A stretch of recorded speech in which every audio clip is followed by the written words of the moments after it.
vemos que la capitalización baja, a pesar de que esto es positivo. Antes también habíamos visto que era positivo el ingreso. Exacto, tenemos un free cash flow en el último trimestre de 12 mil millones de dólares y tiene un crecimiento respecto del trimestre igual del año anterior del 35%. O sea que Está bien, pero a lo que voy es lo siguiente, si yo quiero ir en un gráfico para buscarle una causa a lo que estamos viviendo, no la voy a encontrar en un gráfico, la voy a encontrar en lo que dice Amilcar, y es exacto, el sí. sentimiento que tengo yo como inversor. Digo, pará, el año pasado hubo una emisión monumental, esto está muy caro y tiene que caer porque es así. Y, Sí, la conclusión que yo sacaría o que yo saco depende también qué pondera cada uno en su manera de invertir, pero claramente por resultados pasados no es la causa de la baja de la capitalización, puede ser el sentimiento del mercado, el sentimiento del inversor muy negativo por lo que esté por venir en cuanto a particularmente por la empresa o el mercado en general. buenísimo. Pero ¿Me claramente, dej- Nico, ¿me eh, dejás agregarte algo? ¿cómo no? Lo que vos habías dicho de la guidance, Jorge, es muy importante. Cuando dan el earning, mucho seguía la fluctuación, digamos, del precio de la cotización cuando sale el earning, que están haciendo el call.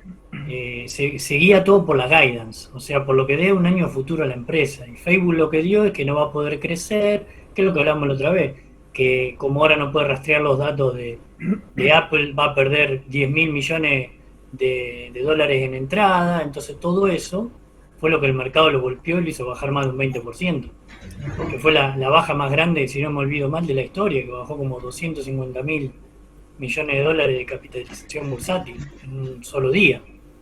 Entonces todo eso fue lo que volteó, porque vos mirás los números ahí por el gráfico que te puso Nico, y vos decís cómo puede ser, cada vez gana más, y sin embargo vos ves que hay la capitalización y la cotización por la cantidad de acciones, fíjate cómo cayó en picada. O sea, el mercado lo está castigando por lo que dio a futuro, ¿no? Claro. Exacto. Exacto, es una manera más de terminar corroborando que el inversor mira lo que ya pasó, no lo mira, sino que lo que pondera muchísimo lo que está por venir. Entonces, cuando te dicen el precio de la acción es el flujo de fondo descontado o la expectativa descontada, y creo que este gráfico o este tipo de gráficos son claros ejemplos de que es así, o de que estaría sucediendo eso. Aparte, Nico, a mí me pasa mucho que por ahí me dicen como dio un buen earning y se cae un 15%. Claro, viste, Porque, siempre por, preguntas eso. porque claro, la gente lo que no entiende por ahí es que el earning es pasado, o sea, es del trimestre pasado, y lo que el mercado ve como si vos, la proyección a futuro. O sea, por más que era, obviamente que influye si son buenos o malos los datos del trimestre anterior que está presentando, pero lo que más golpea, digamos, si no es algo terrible, tanto bueno como tan malo, es la guidance. O sea, está Sí, sí, concentrado ahí. Y si querés sí. te aporto ahí, Nico, lo que decís vos, el flujo de fondos descontados en este contexto, yo lo vería que te está pegando por los dos lados, por el numerador y el denominador. O sea, Sí. si tenés incertidumbre sobre los ingresos, que vos decís, bueno, no sabe tal empresa cuántos son los ingresos, pero también lo probable es que lo vas a descontar a una mayor tasa. O sea, entonces ahí el que va dividiendo es un número mayor al que estaba en el mercado previo. Entonces ahí tenés como de los lados, te pega de los dos lados. Si va a haber más inflación, la Fed tiene que subir más la tasa o la tasa de interés, te encarece el costo de ese capital, claramente esa cotización va a marcarlo de alguna forma. Sí, totalmente. Bueno, no, era a simple vista algunas de las cosas que se podían hacer. Este era otro que había hecho, donde teníamos el análisis comparativo de ingresos de PayPal, Block y Visa. En realidad el análisis principal era de PayPal, que habíamos sacado un reporte escrito en PDF, y bueno, como los comparables. El más comparable era Square y bueno, le agregamos Visa. Pero tenemos, por ejemplo, acá tenemos por trimestre también los ingresos, el incremento de los ingresos respecto del mismo periodo comparable anterior, y teníamos un gráfico con las ventas por trimestre también de las 3 empresas, donde vos acá tenías un filtro que si querías ver solamente lo de Square, veías solamente lo de Square. Acá tenemos, por ejemplo, PayPal bajó después del resultado un 30%, un 25%, y Square subió un 26%. Precisamente por eso, porque lo pasado ya fue y se mira al futuro. Acá tenemos, este gráfico muestra el incremento de las ventas. Acá tenemos un incremento de las ventas del 266% de Square respecto del mismo periodo comparable anterior. Y esto es lo mismo, el mismo gráfico, pero con una tabla al lado, donde la tabla también tiene, los dos gráficos tienen una relación. Yo si toco este gráfico me muestra eso, o si yo toco eso, simplemente. Pero bueno, es una herramienta que yo utilizo para hacer algún tipo de análisis de relaciones, sobre todo para... Una pregunta, Nico. Amílcar, que dio un concepto muy bueno. Amílcar dijo que pega tanto por el numerador Sí. como por el denominador. Entonces, estarías alejado de todo tipo de inversión de bolsa, Amílcar, porque no puedo evaluar la empresa, no tengo ni idea, con eso que vos estás diciendo, no tenemos ni idea de lo que puede valer una acción.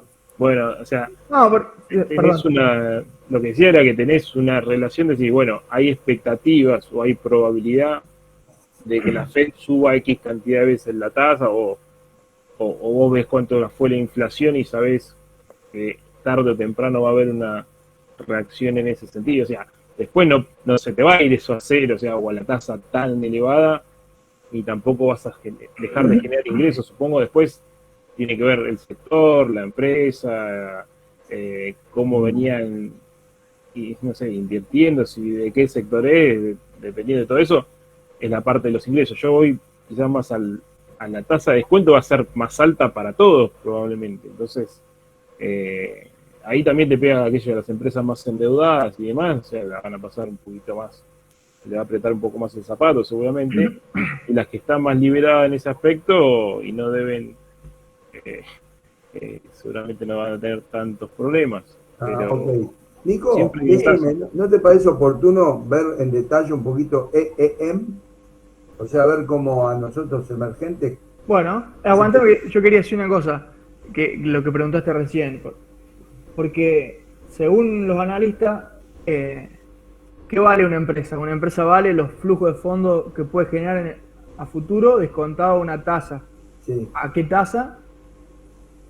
A la tasa que se utiliza por el método del KPM, que es una tasa ponderada entre lo que cuesta el pasivo que tiene y el equity que tiene. Uh-huh. Entonces, en un periodo de... o sea, ¿cuál sería la manera correcta de hacerlo? Sería hacer unos flujos de fondos primero descontados a través de un KPM, y después hacerle una simulación o distintos escenarios. Entonces, a vos te va a quedar no te va a quedar un fair value como expresan acá, del fair value de Facebook es $677. Te va a quedar un fair value entre dos valores posibles, como el escenario más pesimista y el escenario más optimista. Entonces, en ese rango de precio vos decís, bueno, es como el otro día que dije, ¿cuánto pesa un elefante? Entre 4.000 y 6.000 kilos. O sea, nosotros ya sabemos que un elefante no pesa 100 kilos. Entonces, yendo a un extremo y haciendo un tipo de analogía, lo mismo con las acciones. ¿Vale Facebook $187 hoy? Hay gente que creerá que no y estará cargando, y hay gente que creerá que no lo vale, que no vale, porque a futuro el guidance da que se ralentiza el crecimiento de las ventas y las ventajas comparativas. Inclusive puede haber gente que considera que Facebook no vale 187, pero que puede seguir bajando, porque Dieguito antes dijo que él es uno de los que piensa que Facebook no vale 187, pero que puede seguir bajando. Entonces, esa sería la manera de ver. Claro, con el flujo. clarísimo. Vos me pediste un ETF. Sí, lo que pasa es que ahora voy digamos, a lo inoportuno de la creación de los ETF, donde el argentino tiene pesos y dice, bueno, voy a invertir, viste, Amilcar, en el SPX y voy a invertir acá, porque no sé que se está perdiendo Argentina. Se está perdiendo Argentina, que podría comprar con pesos y que tiene mucho potencial. Por eso me parece que ver cuáles son los que tienen potencial en pesos para los inversores argentinos. Eso sería interesante ver entre nosotros. ¿Qué compraríamos nosotros? Yo compraría ese, por ejemplo. Jorge, ¿sabes? Sí. ¿Sabes qué pasa, Jorge? El problema es que dio justo la mala suerte de que cuando Comafi los largó al mercado, y justo fue cuando el mercado se empezó a hacer pedazo. Por eso te digo. Fue mala suerte, ¿me entendés? Algunos como dicen, como que dicen, lo hicieron a propósito para enganchar a la gente. No, ellos no tienen la culpa. Ellos decidieron, o sea, para mí una buena decisión, empezar a meter muchos ETF, y, o sea, darle más herramientas al inversor, ¿me entendés? Y tienen que empezar a darle más herramientas para ir a la baja, para cubrirse, ¿me entendés? De las caídas, porque si no, que tiene que terminar siempre en Galicia, porque las otras no tienen volumen, es la realidad. Entonces la única manera de cubrirte si no usas futuro es con Galicia. Entonces tienen que empezar a darle esa liquidez al mercado, ¿me entendés? De agrandar el mercado para que... Vos fijate lo que pasó, por ejemplo, cuando empezaron los CDR, por ejemplo, el de Amazon, que estaba en 140 y pico el ratio cuando salió. Y vos necesitabas como 300.000 pesos para comprar una acción de Amazon. De Mercado Libre pasó lo mismo, en un momento llegó a estar como 100.000 pesos, 80.000 pesos. Porque claro, los ratios no estaban bien hechos, ¿entendés? Si la acción es cara, tenés que hacerle ratios más grandes, o sea, dividirla lo más posible para que valga menos, entonces que cualquiera pueda entrar. Vos fíjate cómo cambió cuando Mercado Libre le empezaron a agrandar los ratios, cómo cambió la liquidez y la cantidad de plata que entraba a lo que se movía antes, igual que nada más. Sí, eso, a mí, yo la vi muy bien cuando salieron los ETF a cotizar, porque es una alternativa intermedia entre una acción que tiene mucha más volatilidad y algún instrumento de renta fija. Es como si fuera, para mí esto tendría que haber estado antes de que cualquier otro CDR. Esto es el puntapié inicial o un híbrido entre una renta variable pero con menos volatilidad. Incluso te da, por ejemplo, este ETF te da acceso a un montón de empresas que a través de los CDR no las podés comprar. Tencent, Samsung, Meituan, Reliance. Me pareció dio la mala suerte que bueno, no coincidió con un periodo alcista del mercado, pero no. Bueno, después el comentario pasillo era que bueno, que lo estaban reteniendo todo eso porque los mismos fondos no lo querían hacer porque iba a haber mucha gente que se iba a salir de los fondos para meterse en los ETF directamente. Pero bueno, también se dice que los fondos están haciendo con esos ETF, están haciendo sus propios fondos. Claro. O sea, viste, lo que pasa es que claro, es como todo, perjudica a uno y favorecía a otro, nunca podés dejar los dos contentos. Yo creo que lo han frenado por mucho tiempo por ese tipo de cosas, pero como vos decís, es mejor para un ETF, para alguien que es más pasivo para invertir, porque el tipo dice, bueno, que siga el índice y ya está. Yo miro, vos fijate. Sí, la opinión que vos tenés con respecto a esto, por ejemplo, ¿cómo ves esta repercusión en este índice en particular? Bueno, lo que decían ustedes tienen razón, o sea, cuando lo largaron, claramente el mercado no estaba en el mejor momento. Es más, tenés como una doble Nelson, porque ahora, bueno, te bajó también hasta... O sea, cuando uno invierte en esto o invertís afuera, ¿qué es? La cobertura devaluatoria, o sea, que sí, busco cubrirme de que el peso se está desvalorizando. Si entras con pesos, algo que te va a cubrir de ese riesgo. Ahora, te pasó que el mercado afuera no está tan tan alcista, y después tuviste que ahora está corrigiendo también tu dólar implícito, así que tenés ese doble efecto.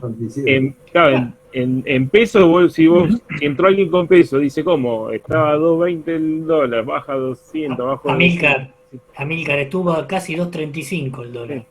Imagínate el tiempo que compró a ese precio y encima le cayó un 20 o un 30% la acción. O sea, por eso te digo, o sea, si hace eso, dice, me estaban vendiendo que juega afuera y se me queda con los pesos. Ahora es una cuestión de eventos y de timing. El mercado es timing, ¿no? Pero alguien nuevo, no tan sofisticado, es difícil después que se enganche cuando ya entraste en la primera y medio que no entendés mucho y no te dejó bien claro cuál es la ganancia, ¿no? Si vos decís en peso tengo menos peso que antes. Pero en realidad, futuro, vos si mirás, o sea, aunque mirando el pasado no va a estar el futuro, pero si mirás cualquier índice y vos ves cómo se comportó, sabés que a mediano plazo, o sea, y si es un ahorrista que plantea eso, que quiere ir guardando una parte del dinero para más adelante, o sea, tenés esa cobertura y vos invertís en lo que consumís también, porque estás consumiendo cosas del resto del mundo que ahí podrías entrar, y vos invirtiendo en Argentina no tenés esa posibilidad. Bueno. Amílcar, ¿querés un ejemplo más claro? La gente sale a comprar el dólar cuando sube y cuando baja lo vende. Con eso te digo todo. Sí, bueno, sí, o sea, yo a mis clientes que tengo, incluso mi cartera personal, cuando baja el dólar MEP, a mí, o el dólar CCL en este caso, porque los CDR puestos por CCL, no me molesta porque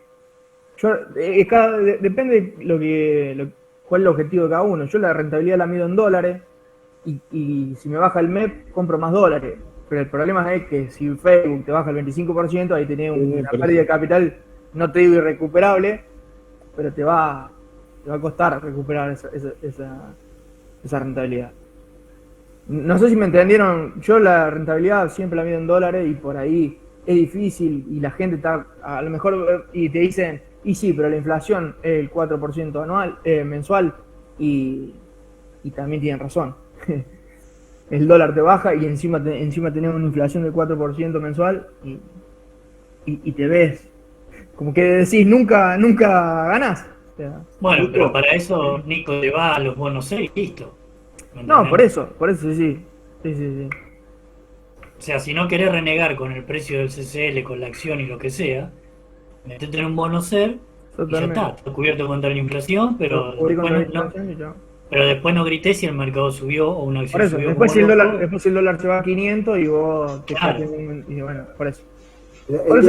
¿Cómo se llama el de Brasil, Nico? El LWZ.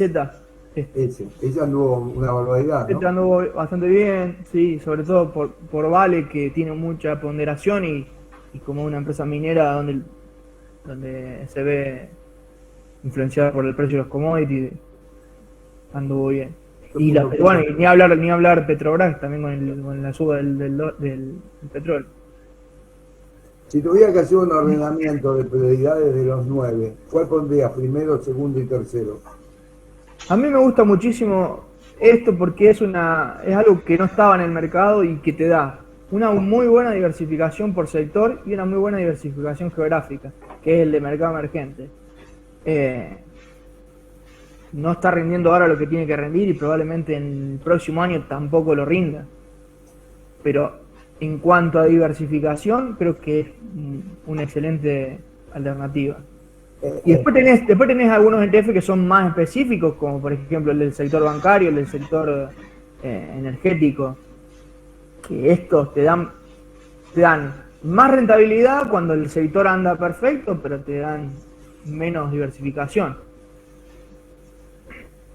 Si yo tuviera que invertiría en el Standard & Poor's.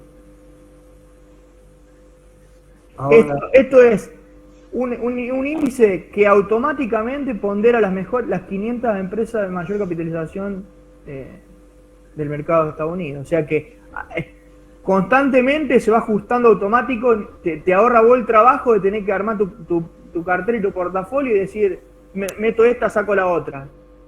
listo, invertí en el Standard Poor's y Exactamente. ¿eh? Las que se No, van al también descenso está no figuran. el otro que no mencionaste y que tiene mucha importancia, Amílcar también nos puede explicar, el XLE, ¿no? Por el tema de la energía. Sí. ¿Cómo es la repercusión, Amílcar, desde el punto de vista del tema de Rusia y China con respecto a la energía?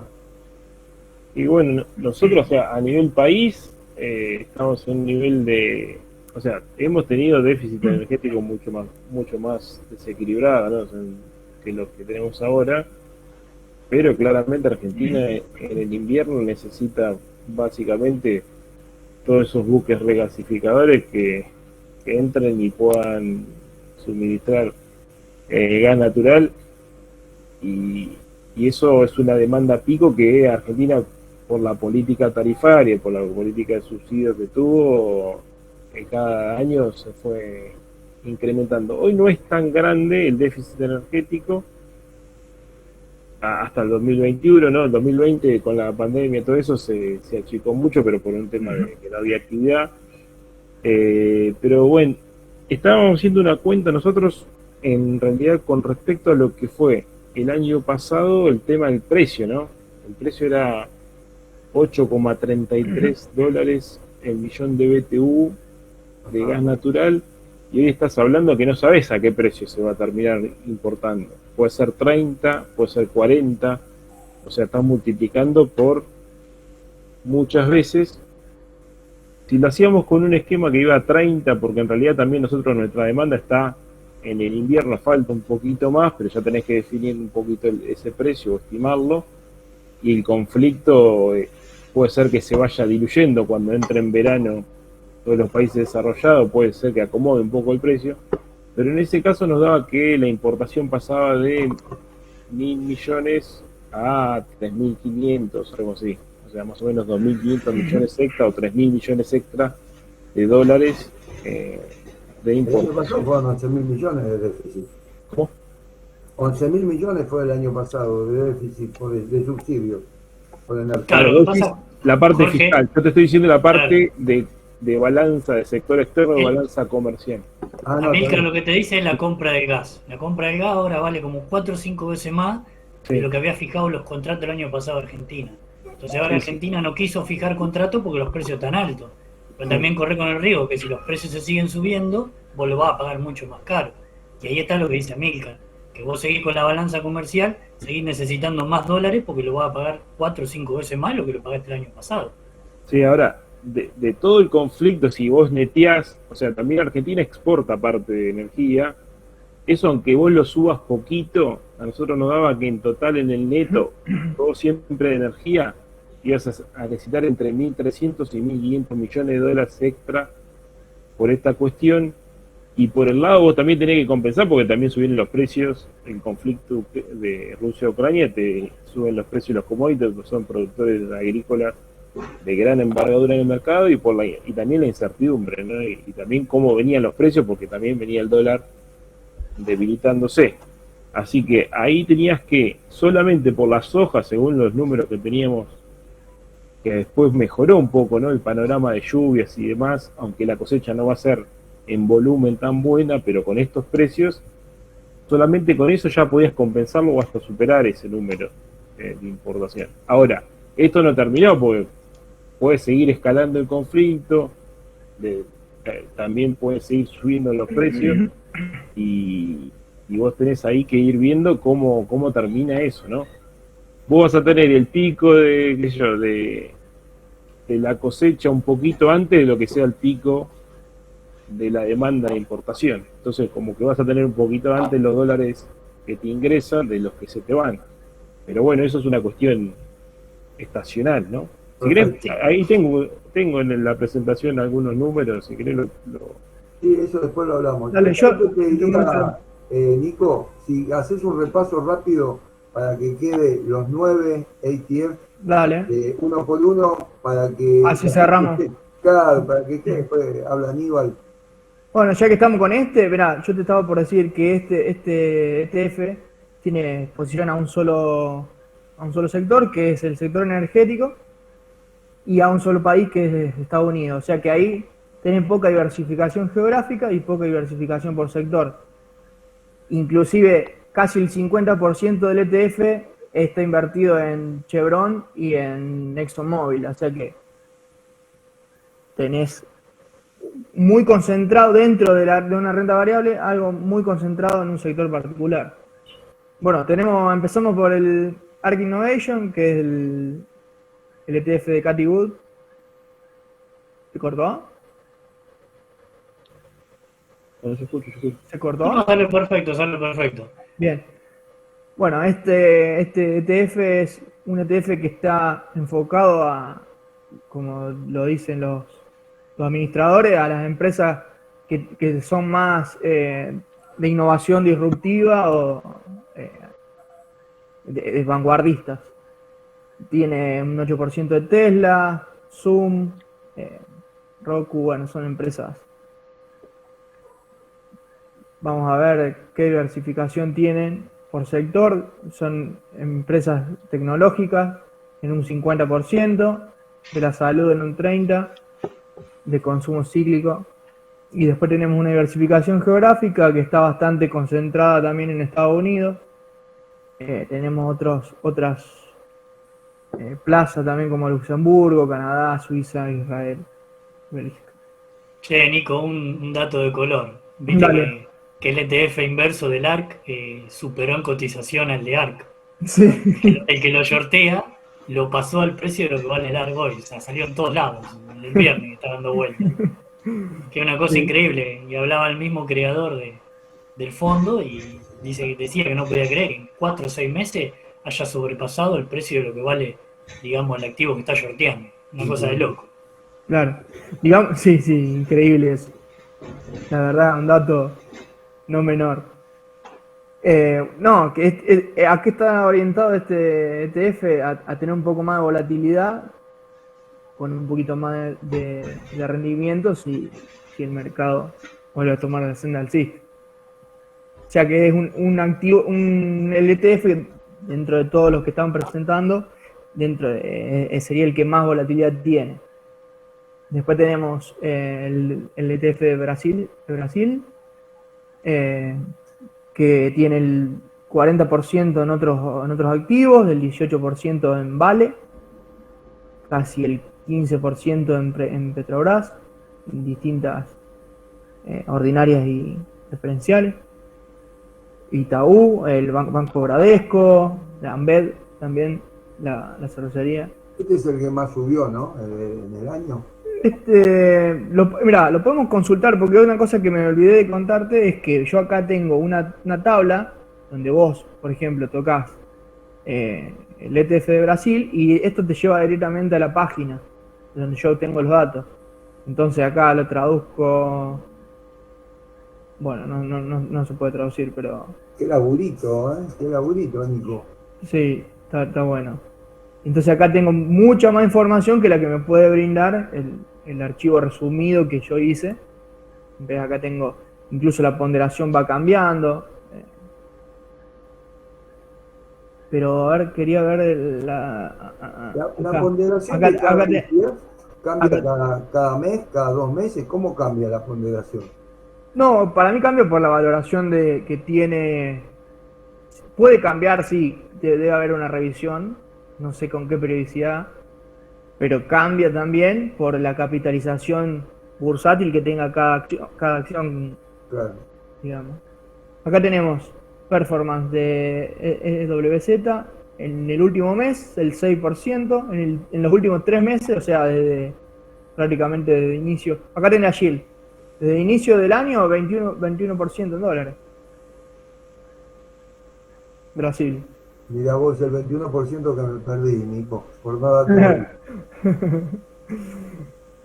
Bueno, y bueno, acá tenemos una diversificación por sector, pero diversificación geográfica no tenemos porque 100% en Brasil. Después tenemos el Standard & Poor's, como te dije, que es el que más me gusta a mí, porque primero porque por ser más representativo y segundo por lo que te comenté antes, que se invierte en las 500 empresas más de mayor capitalización del mercado, y fíjate que el 71% digamos, de la participación está en, mira, 1, 2, 3, 4, 5, 6, 7, 8, 9, 10. Tenés el 30% en 10 activos y el 70% en 490. Por ahí tenés una. Después tenemos el Dow Jones, donde son empresas no tan tecnológicas, sino un poco más relacionadas con la actividad. Por ejemplo, ¿qué tiene el Dow Jones? Tenemos Caterpillar, Visa, tenemos Amazon, Microsoft, tenemos también, bueno, Home Depot, United Health. ¿Y qué rendimiento tuvo en el año? Vamos a ver. Vamos al Dow Jones. Y tenemos, desde que arrancó el año, menos 6%. Mirá.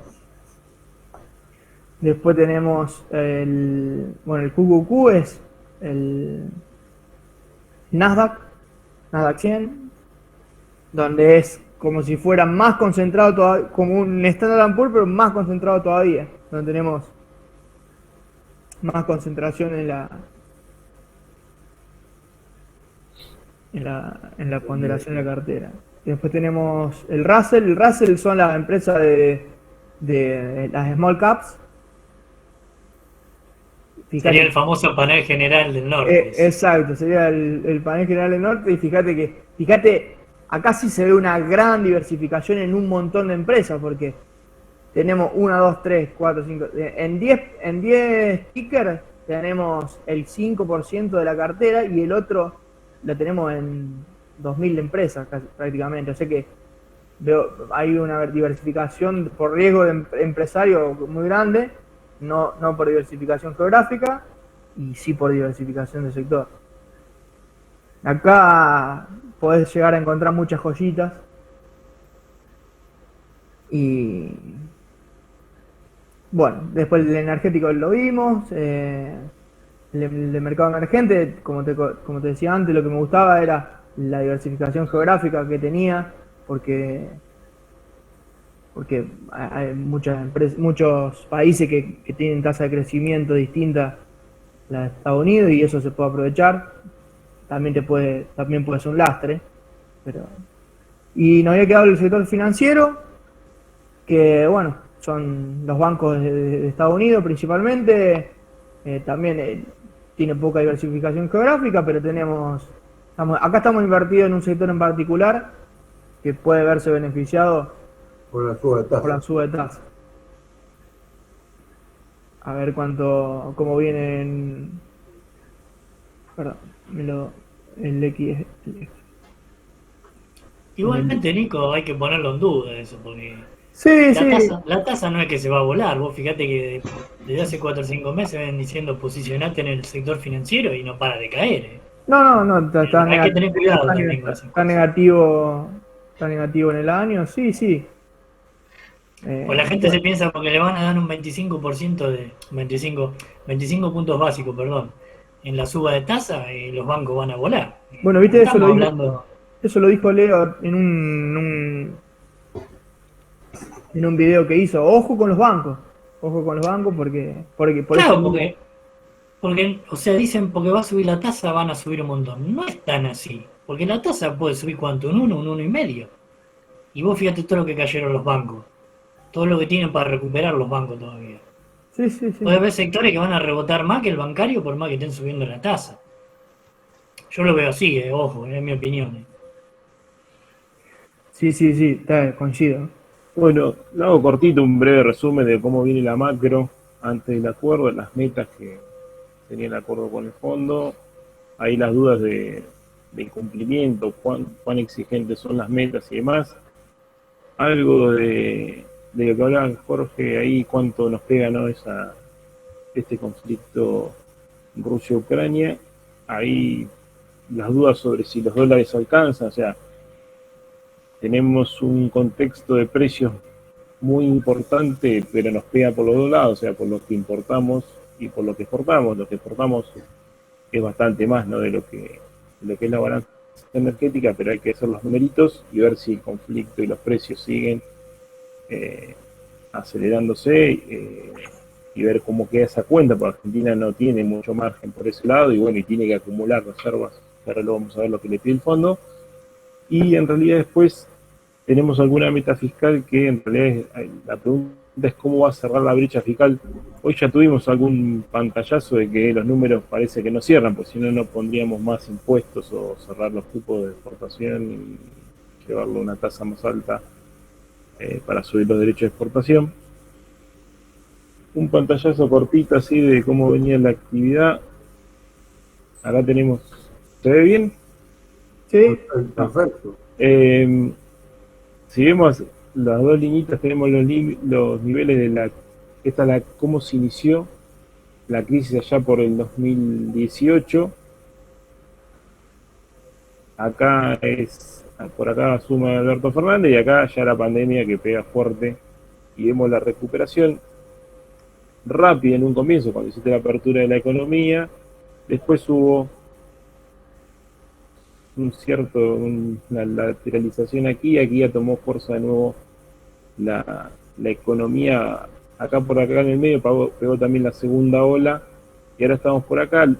Lo que sí, o sea, cuando hablamos de crecimiento, acá tenemos un rebote de casi el 10%, hay que ver de qué nivel estamos, porque en realidad, si vamos a este nivel, o sea, todavía nos falta para llegar al nivel de pre-crisis de 2018, y tampoco era o sea, que tenemos margen para seguir subiendo desde un nivel muy bajo.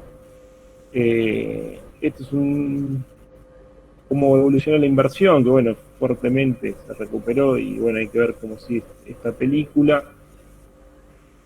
Una tensión, una señal amarilla que habría que ver. Estos son los últimos dos indicadores que son de construcción y de producción industrial, que vemos cómo hay una caída, ¿no?, en ambos, y igualmente en enero pegó mucho la cepa de Omicron, que hubo mucha gente que estuvo infectada, mucho parate también de las fábricas que estacionalmente se dan, pero bueno, tuvo algún efecto sobre la economía real. Hay que ver cómo siguen los datos de febrero y marzo para ver esa tendencia. Si vamos a empleo, hay una buena y una mala, ¿no? Pues sí, cómo viene, recuperamos nivel casi de prepandemia, pero cuánto tardamos, ¿no?, en llegar a esos niveles de empleo. Estos asalariados privados, o sea, apenas estamos en 6 millones, ¿no?, de asalariados privados. Fijemos cómo fue esta línea azul subiendo acá de nuevo. Estamos hablando que el pico de 2018 todavía está lejos, faltan todo este trecho de 300.000 personas más para llegar aquí, en cuanto es el empleo privado. Pero si vemos el público, es la contracada. Esto es de enero de 2012, 2.5 millones de empleados públicos, y ahora sigue subiendo esto a 3.3, 3.4 casi. O sea, estamos llegando a casi 1 millón de empleados públicos más asalariados en 10 años, cuando tenemos que los que generan los que pagan los impuestos, o sea, tuvieron un fuerte deterioro por el anterior gobierno, y ahora con la pandemia que quedó así. Así que esto en cierto punto lo que dice no cierra, ¿no?, que siga creciendo ese ritmo el empleo público. La inflación, que va a ser el problema que continúa, o sea, en realidad, en mi visión, ¿no?, lo que tenemos en inflación desde 2018 es un cambio de régimen inflacionario, o sea, un régimen de alta inflación que va a una velocidad crucero casi el doble de lo que iba en los años anteriores a ese punto de 2018. Quizás la inflación crucero iba del 25 y ahora tenemos una inflación de 50. Con la pandemia bajaste a 36, pero con una cuestión particular de apagón de la economía, la gente encerrada, tenía más pesos en la mano de lo que quería porque no podía ir a ningún lado. Cuando vos abrís la economía y podés decir a dónde van los pesos, la gente volvió a a rechazar de la misma manera que venía a los pesos y tenés un 50% de inflación.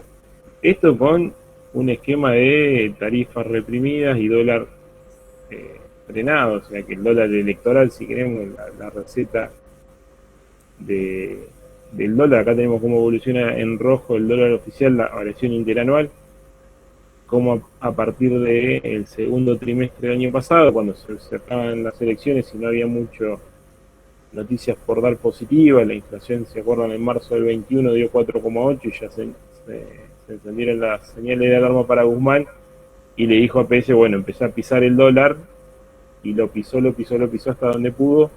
Igualmente la inflación con esto pisado cerró en el 50%, 51%.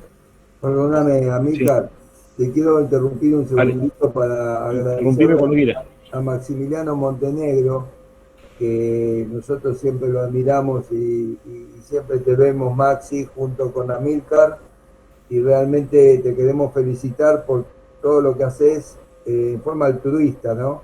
Por toda la tranquilidad y la paz mental que transmitís junto con Amílcar, para toda la gente que quiere saber un poco más de lo que da la televisión. Así que te agradecemos infinitamente, Maxi. Te dejo, Amílcar, en todo caso, viste, que continúes. Me parece que ahí veía, con Amílcar compartimos siempre todo el tema del análisis económico ahí en Plan M. Y bueno, yo verdaderamente confío en él para elaborar los datos y además para intercambiar siempre opiniones de cómo estamos viendo la realidad, ¿no? Ya sea local como internacional. Y me parece que mucho no nos hemos equivocado. Nos hemos equivocado un poco, pero no mucho, como en general pasa con los economistas siempre que estamos en esta ola de la Argentina. Solo te dejo ahí como reflexión, Amílcar, de lo que estaban hablando. Es un escenario muy complejo en el tema inflación, el shock es muy fuerte, el shock externo que se suma a la dinámica local. El INDEC puede ser que mañana dé arriba de 4 la inflación de febrero, 4,3, 4,4, vamos a ver. Ahí estaba discutido dentro del gobierno cuál era el número, no terminaban de filtrarlo, pero había mucha tensión. Y el otro dato es marzo, ¿no? Que con estos números, ahí hablaba con una de las consultoras que hace la medición semanal y puede dar arriba de 5, ¿no? Con lo cual vas a tener un primer trimestre en 13 o incluso más o menos 13. Y bueno, tengan en cuenta que la inflación mensual viajando al 4%, es una inflación anual del 60%, ¿no? Hemos ido a otro escalón y falta ver todo el ajuste tarifario de junio. No podés anclar esto con el dólar porque lo vieron bien en la letra chica, en la exigencia del fondo. Y hay otras tarifas que, bueno, hay que ver cómo se estabiliza esto con la guerra en Ucrania, ¿no? Pero este aumento de los combustibles que fue el mayor de una vez en los últimos años, ojo que no es el último, sino que yo creo que acá viene, ya sea por la evolución del crawling peg más acelerado o por lo que pase afuera con el petróleo, viene un impacto por el lado de los combustibles que va a seguir en los próximos meses, ¿no? Así que, bueno, nada, un escenario, les quería aportar eso, un escenario complejo, y la dinámica económica ya no da lugar a los tiempos políticos. Fíjense que en medio de la discusión en el Senado, que quieren definir entre hoy y el jueves la aprobación del acuerdo, YPF se manda con el aumento de combustible, ni siquiera puede esperar una semana para no generar tanta tensión. O el gobierno está desesperado para ver si con este aumento de retenciones a la cerealera de 2 puntos puede fortalecer el fideicomiso del trigo, porque hay un impacto muy fuerte con el tema de los precios locales a lo que están vendiendo los molinos harineros. Entonces, viendo a ver si subsidiando con subsidios cruzados puede frenar un poco la dinámica de precios de la canasta básica. Y la otra cosa es que, fíjense que antes el gobierno repartía subsidio por otro lado, ahora el FMI te dice, bueno, querés hacer un subsidio cruzado para frenar el impacto de precios del trigo, bueno, decime dónde lo vas a sacar. Retenciones, bueno, y avanzan en medio de lo complejo que es en el Senado la aprobación. Entonces, ojo con eso, ¿no? Lleva una dinámica económica que está llevándose por delante los tiempos políticos. Lo único muy favorable es lo que, no sé si comentó ya Amilcar, pero seguramente lo va a hacer en detalle, lo que está pasando en este momento con el dólar libre, ¿no? Que se está desinflando fuertemente lo que había sido todo el tema del dólar contado con líquida 2.30, 2.40 y el MEP en 2.20, ¿no? Eso puede dar cierto respiro porque efectivamente hay un ingreso de nuevo este año extraordinario de dólares vía cereales, 38.000 millones de dólares, y en un contexto donde sube la tasa, vienen los 10.000 millones del fondo, de los cuales van a quedar 7.000, más el tema del inicio de la cosecha gruesa, y además una menor emisión monetaria, bueno, ahí puede haber un respiro y me parece que es a lo único que se puede aferrar hoy el gobierno para no complejizar más todavía el escenario, ¿no? Pero bueno, les dejo un poquito esa reflexión que seguramente Amilcar, que conoce bien, lo hemos charlado de esta mañana que estamos hablando también de estos temas, puede completar. Después te quería hacer una pregunta, Maxi, después de que termine Amilcar.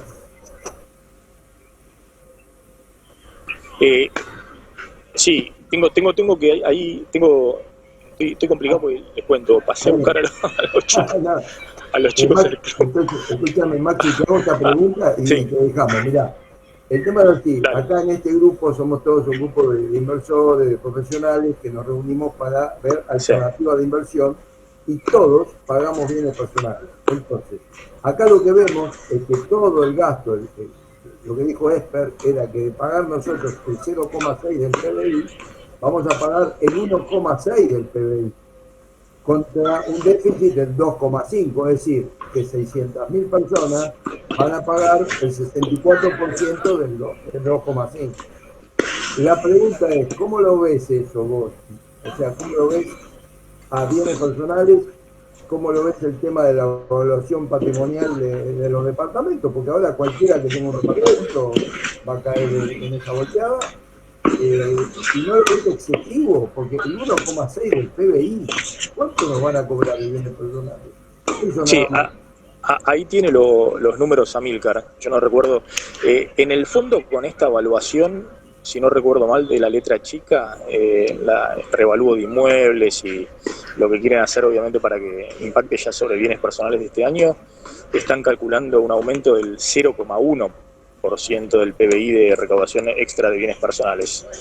0,1, ¿no? Sí, 0,1. Amilcar, sí. puedes repasar un poquito la letra chica, pero creo que lo habíamos visto eso, era 0,1, ¿no? Perdón, yo dije 1,6 porque lo dijo Esper cuando habló como diputado, no habló de 0,6 pasar a 0,7, dijo que iba a pasar de 0,6 a 1,6, por eso hago esta pregunta.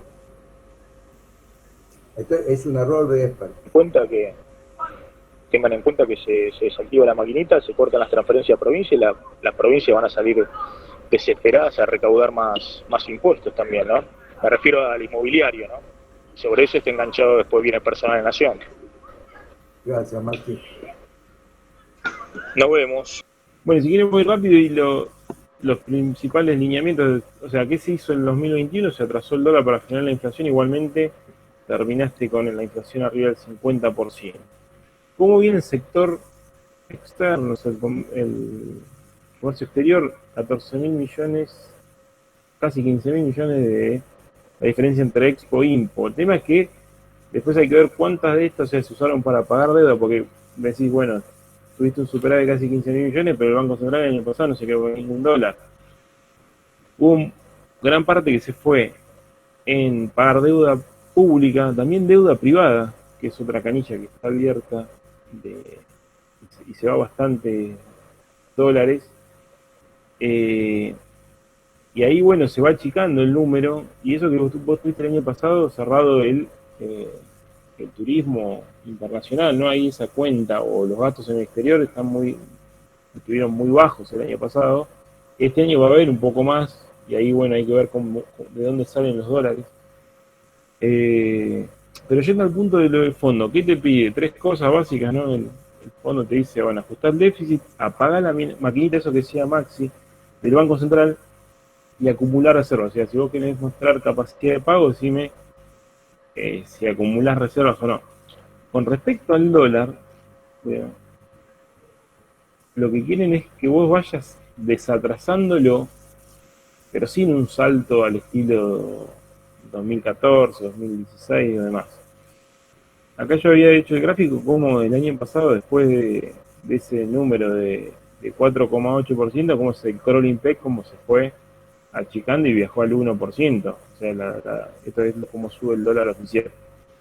Y ahora está yendo a tratar de ir con la inflación mensual, pero todavía está lejos. Y eso es clave. El entendimiento marca que vos mínimo te comprometés a que vaya con la inflación.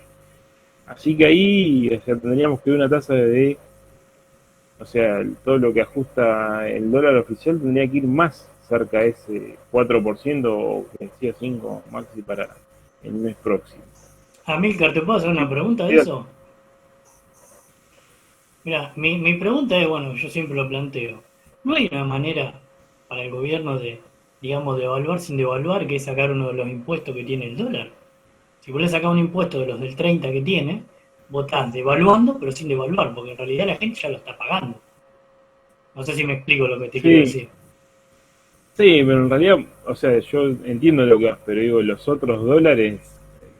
O sea, está bien, pero es ficticio medio ese dólar, ¿no? Porque en realidad... Claro, pero en realidad ya es ficticio, porque vos, vamos a hacer un número redondo. Si valiera 100 y vos le metés 60% de impuestos, lo está pagando 160 ya. O sea, todo el mundo lo está pagando 160 al oficial, por ponerle un número. Pero si vos lo devaluás, o sea, no es que va a pasar a valer 190 o 200, porque si vos sacás uno de esos dos impuestos, ya está dentro de ese 160. O sea que vos como que estás devaluando, pero sin devaluar, porque el número final no lo perjudica. Claro, en realidad el número final de esos dos tiene un cupo y es muy chiquito. O sea, vos podés comprar los $200, consumos al exterior y demás. El grueso de todo el comercio exterior va a ese dólar de 110. O sea, vas ahí. Y si vos tomás cualquier medida que impacte en ese número, ahí el traslado a los precios o lo que puede pasar de eso a los precios es bastante mayor que lo que marca el otro dólar, ¿no? Que estará a 180 y pico. El tema es que vos cuando movés el oficial, o sea, el oficial es el que rige la mayoría de los precios del comercio exterior, de lo que importás y de lo que exportás. O sea, te pega ahí. Bueno, pero ahí tenés el problema que tienen los chacareros, por decirlo en criollo, ¿no? Dice que tienen un dólar claro, un dólar de 70, 80 pesos, y los fertilizantes, ahora que Rusia es uno de los mayores exportadores de fertilizantes, se le van a ir al doble o al triple porque Rusia no les va a dar, o sea, no va a exportar, o si lo exporta lo va a cobrar mucho más caro, o lo van a tener que traer por otra vía, que va a pasar por más manos, o sea, al haber más intermediarios lo van a pagar más. Entonces el chacarero está vendiendo a un dólar de 70, 80 pesos y está pagando un fertilizante a un dólar de cuánto, de 200, de 190. Sí, o sea, encima no cierran las cuentas. Y encima claramente, o sea, la brecha no es sostenible por mucho tiempo. La brecha en esta magnitud tampoco habíamos tenido tal magnitud en la anterior cepo, el promedio de 250 más o menos de brecha, el cepo de entre 2011 y 2015, hoy ya estamos en una brecha que está bajando, pero estamos festejando que bajó al 70%. Para los dos términos del fondo no es admisible una brecha de esta característica, lo que pretendería es que vaya a 35 o 30%. El tema es que, bueno, también sabiendo la cuestión, la fragilidad, la vulnerabilidad de la economía argentina, los niveles de pobreza y demás, si vos llegás a mover el dólar oficial mucho más rápido, aplicás un salto discreto como en otras ocasiones, sabés que partís ya de un nivel de inflación muy elevado, del 50%, y eso puede llevar la nominalidad a un nivel o algo que se descontrole, ¿no? Entonces creo que parte de la negociación del gobierno, también porque le quedan estos 2 años, es, es tratar que en lo cambiario haya una especie de gradualismo. O sea, entiendo también tu postura, pero bueno, yo lo que hice es también ver cuán atrasado está el dólar, porque dice, bueno, tenés que ver cuán atrasado está el dólar. Calculemos que esto es dólar real. ¿Qué significa? El dólar actual llevado por inflación y tipo de cambio, no solo considera Argentina, sino también con lo que se llama el tipo de cambio real multilateral, o sea, tomando los mayores socios comerciales de Argentina, lo ajusta por tipo de cambio e inflación.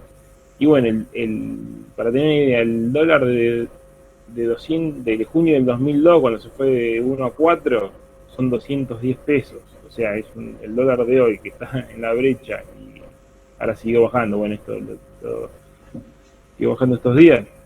Es un dólar de casi pánico, o el dólar ese del 2020, sí, era un dólar de pánico que no sabemos si se estaban acercando al fondo o no había nadie que timoneaba la economía y demás. Y este dólar este es el oficial, claramente, o sea, está atrasado, pero no en puntos tan de atraso como fines de 2015. Acá tengo una tablita que capaz lo muestra mejor.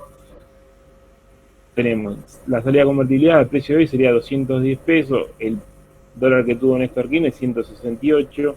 Ahora estamos lejos del atrasadísimo de Cristina de 79 pesos de 2015, o mismo con Macri en el 2017, que acá no había cepo, bueno, 92 con 20. O sea, es un dólar no hiper atrasado, pero tampoco hiper competitivo. O sea, estás a mitad de tabla, pero con una inflación que si vos lo movés, o sea, esto todo lo tenías con un periodo que la inflación crucero iba a 25% interanual, ahora estabas con 50% interanual. Yendo a lo que te pide el fondo, acá tenemos las metas monetarias. ¿Qué te dice? Bueno, este año emití por el 1% del PBI, el año que viene 0,6 y después 0. Pero venís vos de emitir 7,3 puntos del PBI el año 2020, está bien, en el contexto de la pandemia. El año pasado 3,7 y ahora bajar a 1, o sea, es fuerte lo que te pide en términos monetarios. En términos fiscales creo que es más gradual de lo que se hubiese esperado. O sea, acá nada más tenemos el sendero de Argentina, pero si ponemos otros programas del fondo, cuando te pide que vayas a déficit cero, en otros programas te lo piden mucho más rápido que la Argentina. O sea, tiene cierto matiz de gradualidad por la cuestión política. También el fondo no es fondo fresco que te brinda, sino que prestó por demás Argentina de lo que era su cuota. Y ahora, bueno,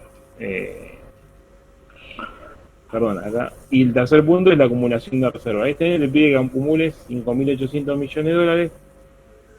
Luce bastante grande el número, pero después en la letra chica te dice que los DEX los podés tomar, que todo lo que entre por préstamos vía organismos internacionales también lo podés contabilizar. Y, o sea, es una meta elevada, pero no es incumplible. O sea, si vamos a las metas, yo volvería a la primera y digo, lo que me suena raro es esto, bajar a menos del 30% y después prácticamente apagar la maquinita en un año electoral. Esta es la verdadera restricción fuerte del programa con el fondo, creo, la parte monetaria. Entonces, bueno, la conclusión es más fuerte en la parte monetaria y hay cierto compra del gradualismo fiscal y cambiario. Ahora quería ir más al conflicto de Rusia-Ucrania y ver, bueno, cómo pega. Claramente una incertidumbre global. Estas son las proyecciones del Fondo de Crecimiento Mundial. Para este año se espera 4.4 de crecimiento. Si el conflicto esto se exacerba, se extiende en el tiempo y agarra mayor magnitud, claramente el crecimiento mundial se va a deteriorar. Y bueno, eso pega mucho más. O sea, todas las proyecciones que hagamos de la economía argentina, claramente de actividad, van a tener ese impacto. No es fácil de neutralizar, no se va a poder neutralizar. Yendo más básicamente al conflicto, ¿qué tenemos? Déficit energético, o sea, los países que tienen mayor importación de energía que lo que exportan, que Argentina en este caso ahora volvió a tener déficit poquito el año pasado. En la pandemia no lo tuvo porque, bueno, se paró todo, pero Argentina llegó por esa política errática en un desastre, ¿no? En la política energética de tarifas, de subsidios, de llegar a importar 12.000 millones de dólares y tener casi 7.000 millones de déficit.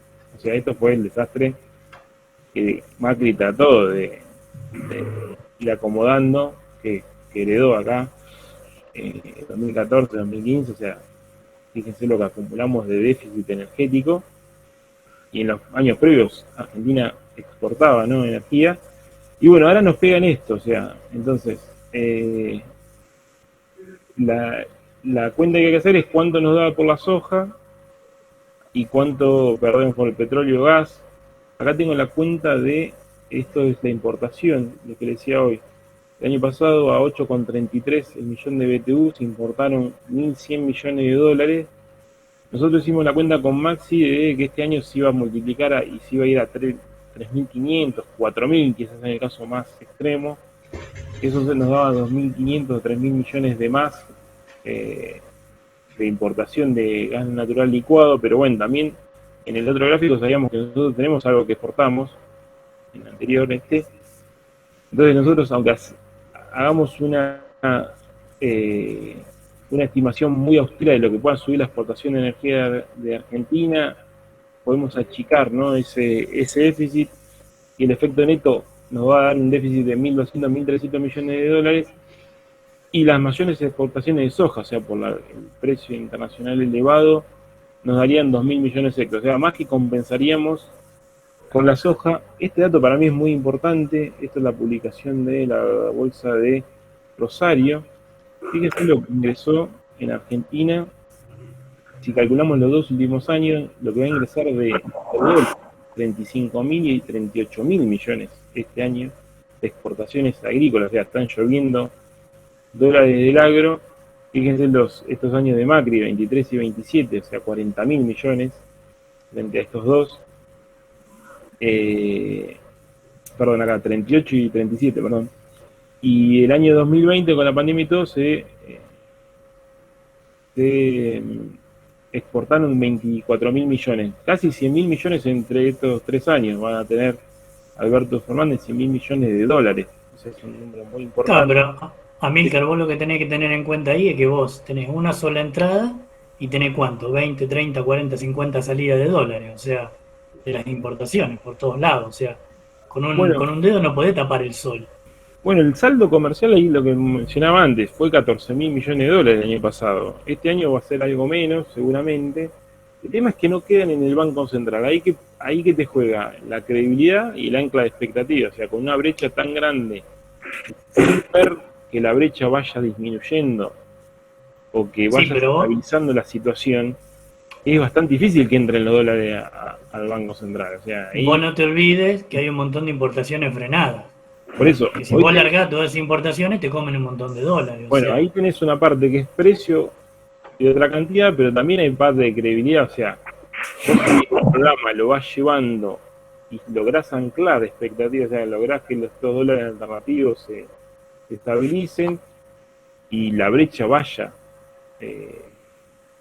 achicándose y tenés que empezar a desmontar el cepo, porque claramente no podés vivir con cepo, vos tenés que unificar el tipo de cambio en algún momento. De hecho, en el entendimiento en diciembre vos tendrías que tener un programa, un plan o pasos a seguir, mostrarle al fondo de cómo vas a seguir desde diciembre del 22 en adelante desmantelando ese cepo. O sea, no te piden la unificación cambiaria ya, pero te van a decir, dame la ruta de cómo lo vas a ir desmontando. Claramente con este contexto, lo que quiero marcar es, con este contexto de dólares, Argentina le está costando, pero paga mucho la falta de credibilidad o la reputación que tiene.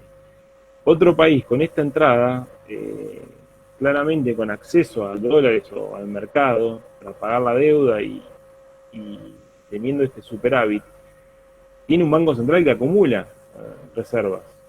Pero bueno, Argentina no le cree nadie. Entonces, tiene que generar un mínimo de credibilidad para que esto sirva. Si no lo crea la credibilidad, es como si vos, o sea, la brecha va a seguir estando, los exportadores no liquidan, los importadores van a reclamar porque no le dan los dólares y seguimos en eso. Algo de lo que mencionabas hoy era, bueno, la meta fiscal es 2,5 del PBI, nosotros le agregamos un punto más porque en realidad teníamos el importe de las el impuesto a la gran fortuna el año pasado lo tuviste y este año no, y cerraste el año con 3, entonces a partir de 3,5 en nuestro entender, ¿no? No es de ese 3 bajarlo al 2,5 solamente. Y acá, bueno,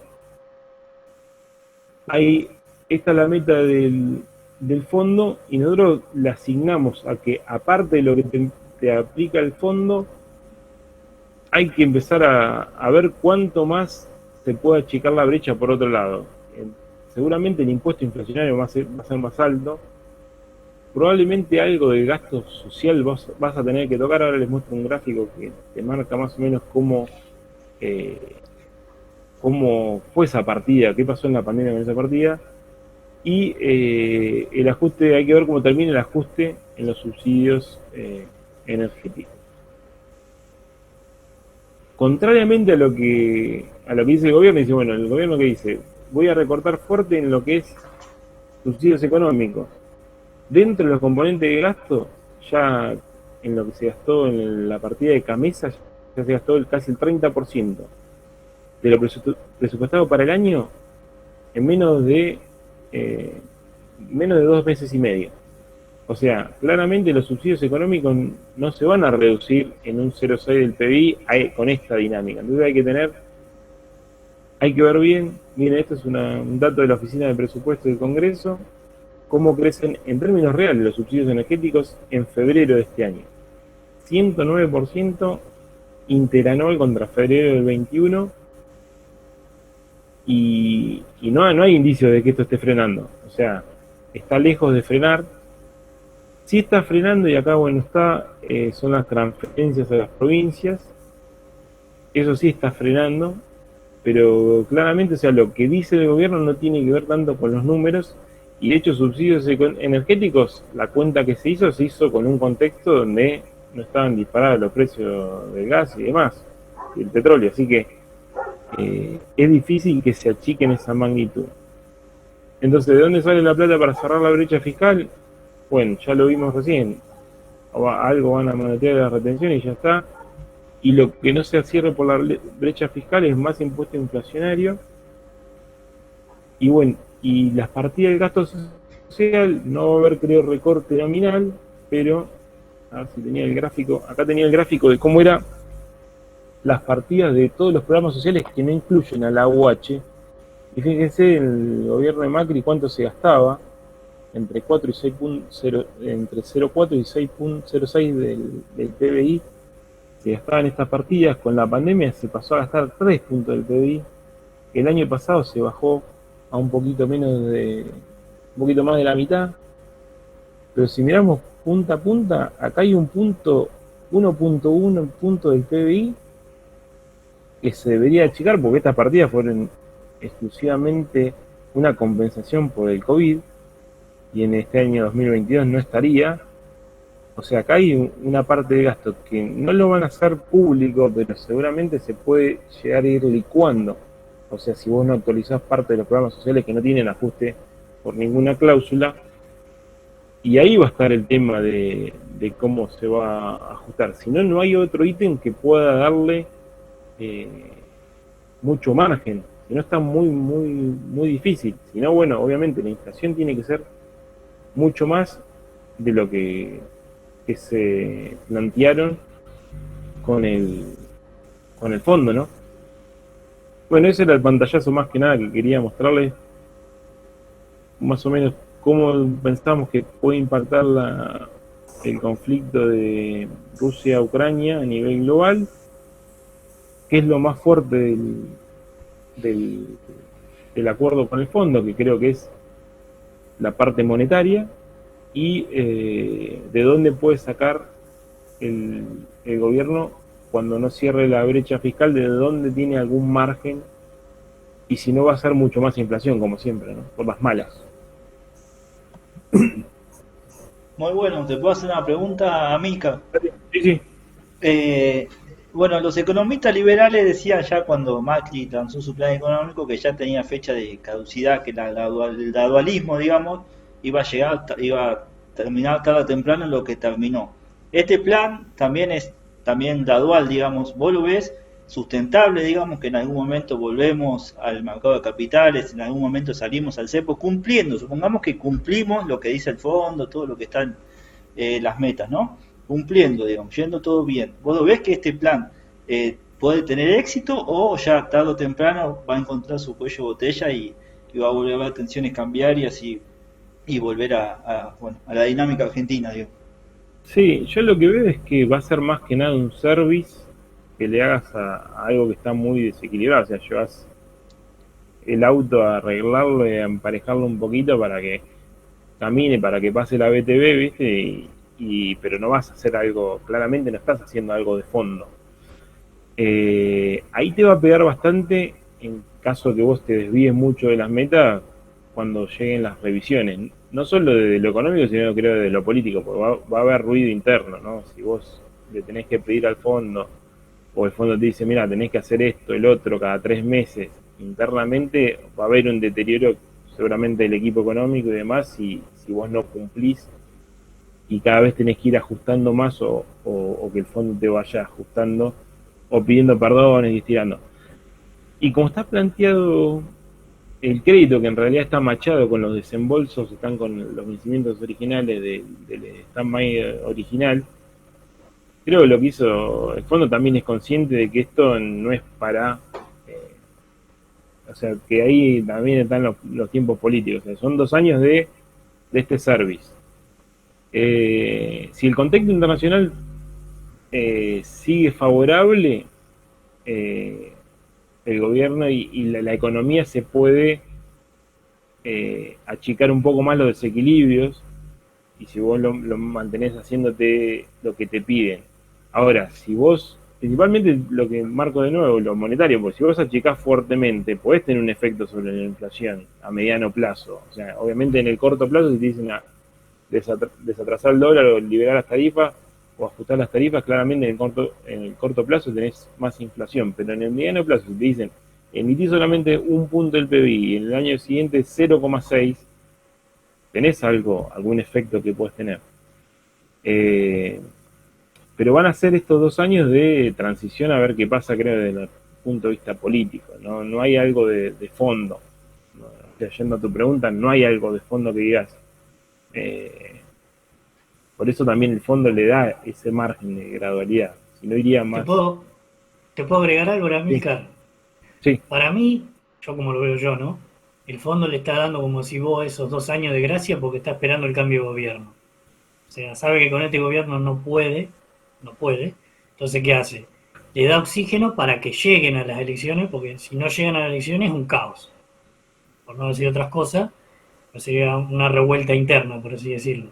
Si ya de por sí el mismo gobierno está dividido internamente, imagínate si se le empieza a tensar todo y empiezan a explotar todas las bombas. Entonces, ¿qué hace?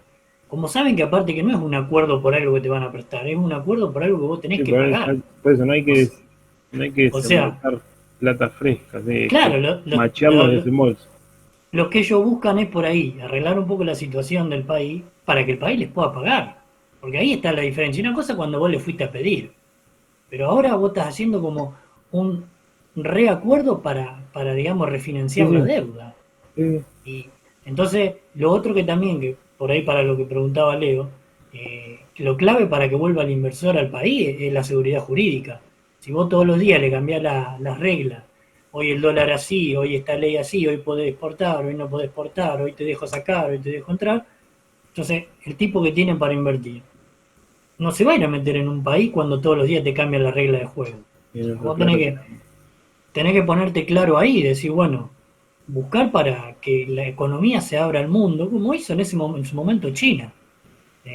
Tenés que buscar que la economía se abra al mundo, aprovechar que en dólares le sale barato, porque la mano de obra es barata en dólares, por eso muchas empresas contratan a gente hasta para trabajar remoto de Argentina porque le sale mucho más barato pagarle a un tipo en Argentina que pagarle a un tipo en Estados Unidos o en otro país. O sea, como la mano de obra es barata, tenés que aprovechar eso también, pero tenés que darle el apoyo jurídico para que el tipo diga, bueno, yo sé que voy por 10 años, puedo poner la guita y voy a estar tranquilo. Yo lo veo así. Una pregunta, Amílcar, con respecto a lo que dijiste de la falta de credibilidad. Esta falta de credibilidad ¿tiene solución en este gobierno que vos ves que el cambio del ministro de Economía, que salga Guzmán y entre otros puede dar lugar a un cambio de las expectativas? ¿O lo ves como que ya esta credibilidad está perdida y es irremediable? ¿Ya? Y lo veo muy transitorio cualquier cambio que pueda haber. Como decía, con respecto a los cambios, van a hacer un service, van a acomodar un poco las cosas, pero nadie tampoco se quiere enamorar, ¿no? Y vender, nadie va a vender algo a mayor plazo de lo que vence el periodo electoral, ¿no? Nadie está mirando eso, creo hoy.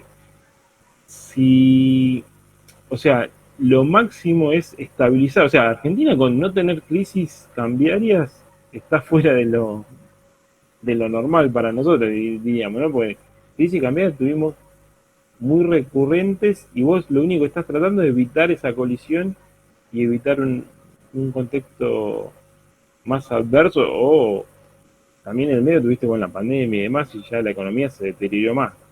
Pero no veo ese cambio, o sea, que cambie todo y vos digas, bueno, van a entrar los dólares financieros, van a entrar dólares por dólar, no. O sea, va a ser muy gradual y va a ser un cambio más interno que externo. El inversor sigue estando muy cauteloso con Argentina, pues no sabe para dónde vamos. No, eso es claro, eso lo entiendo también lo que dicen los chicos, que es mucha historia que juega en contra, y sí, ahí no hay mucha, no hay para vender, ¿no? Porque si esta vez es diferente, cuando dijimos eso también no fue y es difícil, ¿no? Pero en realidad lo que yo marco más que nada es que el contexto sigue siendo, aunque es difícil, pero el contexto sigue dándole alguna oportunidad. Y bueno, también lo que mencionaba Maxi, hay cierta descompresión cambiaria y demás, achicamiento de la brecha y demás, o sea, es en el margen, claro, no estás en algo normal, pero tenés que ir apuntando a eso, acercarte lo más que puedas, porque en realidad, ¿qué va a pasar? Con los tiempos políticos es más probable que acumules desequilibrio. Vos tenés que ir desacumulando y lo que te implica el acuerdo con el fondo es tener un monitoreo constante de que vos vayas achicando, aunque sea gradualmente eso. Si no, no teníamos ni hoja de ruta. Así que bueno, esa es buenísimo. Yo te termino mi consulta. Bueno, dado que vos lo estás planteando, no lo está dicho textual, pero no es un plan sustentable, digamos, es un plan para llegar a las elecciones y ahí sí tiene que haber, digamos, un plan económico de verdad, porque resumidamente con este plan no salimos del cepo ni entramos de vuelta al mercado de capitales. Entonces, en este escenario donde nadie va a invertir a largo plazo más que una inversión de corto plazo, ¿cuánto tiempo más crees vos que la inflación le puede seguir ganando al dólar? ¿O eso en algún momento, como la gente no invierte en otra cosa, se refugia en el dólar y podemos volver a tener un pico en los dólares financieros o blue? Bueno, como está planteado el programa o lo que se sabe del acuerdo con el fondo, creo que estos primeros meses, por lo menos este primer semestre, o hasta un poquito más, eso se va a dar con seguridad casi, ¿no? Porque la tasa de inflación va a estar muy elevada, o sea, y no creo que, o sea, en esa pelea de precios con los dólares alternativos, creo que siempre va a estar algo por arriba de esos dólares alternativos. Estacionalmente, el último trimestre del año, hasta también el tercer trimestre, ya empieza a notarse la escasez de dólares de Argentina. Como no es un año electoral, podés estirarla algo más. Ahora, el 2020, el año que viene, ya es más difícil porque se te mete el ruido político en el medio. Y ahí ya no sé si es tan claro eso, ¿no? Pero si vos me decís, bueno, algo que ajuste por inflación en esta etapa contra algo que vaya a cualquier dólar alternativo, creo que eso le va a ir ganando la inflación, ¿no? a esos instrumentos. Pero bueno, te insisto, con 2023 es muy, o sea, es un clásico, ¿no? La dolarización previa a una elección y más cuando es presidencial, ¿no? Claro. O sea, vos, resumidamente, todo este año ves que la inflación le va a ganar al dólar blue, digamos. O sea, conviene posicionarse en tasa antes que tener los dólares. En instrumentos que ajusten por la inflación igual la tasa hay que ver ahora la llevaron un poquito más, no sé hasta dónde la van a llevar, pero creo que la inflación sí y más que nada estos meses, porque vos tenés ajuste de tarifa, combustible y demás. Maxi dijo que iba a aumentar un 5%, o sea, ahí ya tenés un dato fuerte, ¿no? De cómo van a ir los precios y los dólares van a ir acompañando, pero no lo veo en esa magnitud, ¿no? Claro, muchas Pero gracias. Amilcar, perdón, Leo. No, ¿Qué te iba a decir, no quería hablar de eso, Amilcar? no. El fondo te pide tasa real positiva y vos no la estás teniendo, porque estás pagando un 39-40% de la tasa cuando tenés un 50% de inflación. O Sí, sea, si vos vas a cumplir con lo que el fondo te pide en realidad, vos tenés que estar subiendo un 10-12% de la tasa. 10-12 puntos de la tasa, digo. sí, Y por no lo eso yo van a cuando él hacer. dijo la tasa de interés, yo le digo Claro, instrumentos que ajusten por inflación más que la tasa de interés, porque la tasa de interés no está ahí. Sí, ¿qué es lo que decíamos hoy? Para eso, si no querés volverte loco, metete en bono serio y ya está. Está bien, tenés que fijarte después que hay algunos que están caros, que están sí, pasados sí, de la también, par, que un ya montón de muchos cosas, hicieron ¿no? la misma lectura, ¿no? Y comprimieron mucho eso. Sí. Claro que tenés que ver, pero también cuál entrar, porque como si vos, si está o no a la par, en cuánto porcentaje está, o sea, mirarlo, no es entrar por entrar. No, no. Pero si vos no ayudás, digamos, a fortalecer el peso, es muy difícil de que la gente no se vaya al dólar. Por Sí, más que claro, ahora mira, estés comprimiendo, para que no te escuche. que por más que ahora estés descomprimiendo, porque lo de ahora es una cuestión coyuntural, o Sí, sea, sí, por eso yo te es un digo, momento. en el corto plazo, o sea, vos le podés dar un montón de tasa, pero vos tenés que bajar el riesgo país, o sea, la tasa internacional de la que te presta. O sea, si no baja esa, lo que hiciste con la otra tasa, la tasa doméstica, lo único que vas a hacer es acumular y acumular, pero en algún momento eso no es sostenible. Y fue lo que le pasó a Macri. Por eso, o ¿Verdad que sea, si subió vos la lo tasa acompañás cuánto? con una baja fuerte del riesgo país, que eso es credibilidad, ¿no? Que te crean el programa, que te crean eso va a ser también cumplir las metas. Eso no se no es gratis. Necesita un esfuerzo, un costo político, bueno, y la situación del gobierno no es que le sobra eso. Así que por eso, si no todo es de corto plazo, vos me decías, bueno, no cierra la brecha, y sí, es de corto plazo. Si vos llevas el dólar oficial, pero el otro no se mantiene o no cae un poquito, y no es sostenible la brecha, no es sostenible la tasa, nada es sostenible si no ganás algo de credibilidad, si no te ganás que te crean un poquito más. Al menos eso para esta transición, como lo planteé yo, hasta la elección próxima, ¿no?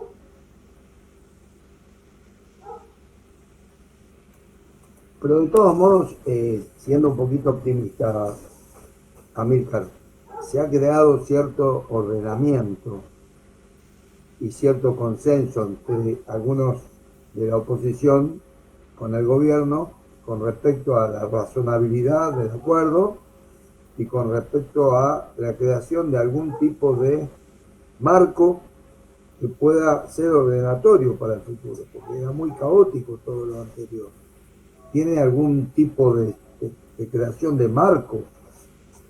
¿Hay algo positivo en esto? Para mí, sí. Sí, en eso, yo a veces cuando me han consultado digo, bueno, yo quiero que lo evalúen más al gobierno por lo que hace que por lo que dice, porque si vas a lo que dicen, ahí no, todos piensan que esto va a cualquier lado. Sí. Pero por ejemplo, el año pasado cuando Guzmán estaba ajustando el gasto y no lo podía decir porque había elecciones, era claro que estaba ajustando licuando el gasto o pisando algunas partidas y demás.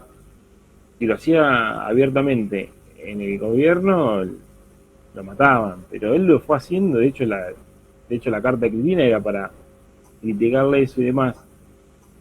Entonces lo que marco es pese a lo que digan, a las expectativas que creen, si uno ve los números y después se sigue achicando el déficit, se sigue achicando la monetización del déficit, y el gobierno logra empezar a acumular reservas, eso no importa lo que digan, el mercado lo va a empezar a apreciar. Ahora, lo que tiene el gobierno, creo que al hacer esos fogonazos políticos y demás, es como que ajusta por un lado, el año pasado, ¿no? Mismo, ajustaba por un lado y como no lo podía decir porque había elecciones y no podía hacer, mostrar eso como algo positivo, que estaba ajustando los equilibrios macroeconómicos, terminaba teniendo un ajuste con malas expectativas o creando malas expectativas al mercado. Entonces no se hacía carne del programa, o sea, no se hacía cargo de lo que hacía. Exacto. Ahora el acuerdo con el fondo te obliga a un poco a hacerte cargo o decir, bueno, este es mi programa, o si lo firmaste, es tu programa.